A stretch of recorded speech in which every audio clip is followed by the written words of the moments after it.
ఈరోజు మనం బెండకాయ పకోడీ చేసుకుందాం. బెండకాయ పకోడీకి అద్దపావు బెండకాయలు ఇలా సన్నగా కట్ చేసుకొని పెట్టుకోవాలి. ఇట్లా దీంట్లోకి ఒక సగం స్పూన్ కారం,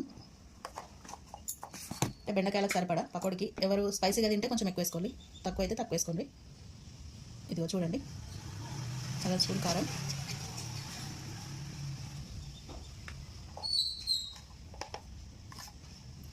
సాల్ట్ సగం స్పూన్కి తక్కువ, ఇది చిన్న స్పూన్ వాటికి.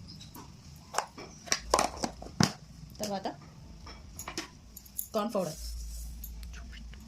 పౌడర్ ఇది ఒక స్పూన్ అంత వేస్తున్నా. చూడండి, ఒక స్పూన్ వేస్తున్నా. ఆ తర్వాత బేకింగ్ సోడా చిటికెడంతా, చూడండి కొంచెం చిటికెడు. ఇదంతా మిక్స్ చేద్దాం. ఎప్పుడు మనం పకోడీ అంటే శనగపిండితో చేసుకుంటాం కదా, ఈసారి కార్న్ పౌడర్తో చేసుకుందాం. దీంట్లో మొత్తం కలిపేసాను, వేసినవి అన్నీ కలిపేసాను. చూడండి, దీంట్లో కొంచెం వాటర్ వేసి ఆ పౌడర్ అంతా వీటికి పట్టేలాగా చేద్దాం. కొంచెం వేయండి, వాటర్ సరిపోతాయి. చూడండి, ఇప్పుడు స్టవ్ మీద ఆయిల్ పెట్టేసుకున్నాం. ఇక చూడండి, ఆయిల్ వేడైపోయింది. ఇప్పుడు మనం లేడీ ఫింగర్ వేసేసుకుందాం.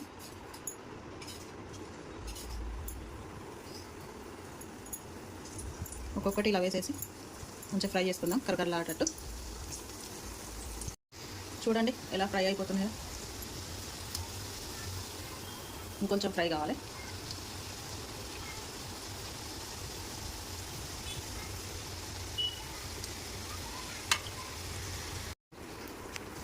చూసారా ఎలా ఫ్రై అయిపోయిందో.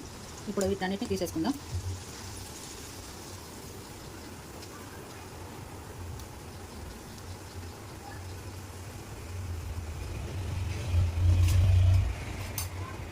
స్టవ్ ఆఫ్ చేసి కొంచెం కరివేపాకు ఏం చేసుకుందాం. దీంట్లోకి కరివేపాకు ఫ్రై చేసేసుకుందాం.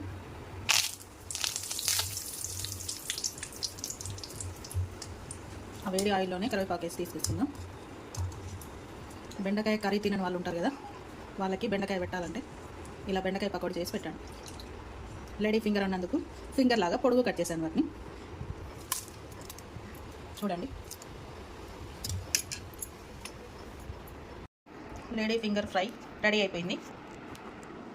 చూడండి, పొడవుగా ఫింగర్ లాగా ఎలా ఉందో. లేడీ ఫింగర్ అన్నందుకు ఇలా కట్ చేసుకుంటే స్టైల్గా ఉంటుంది.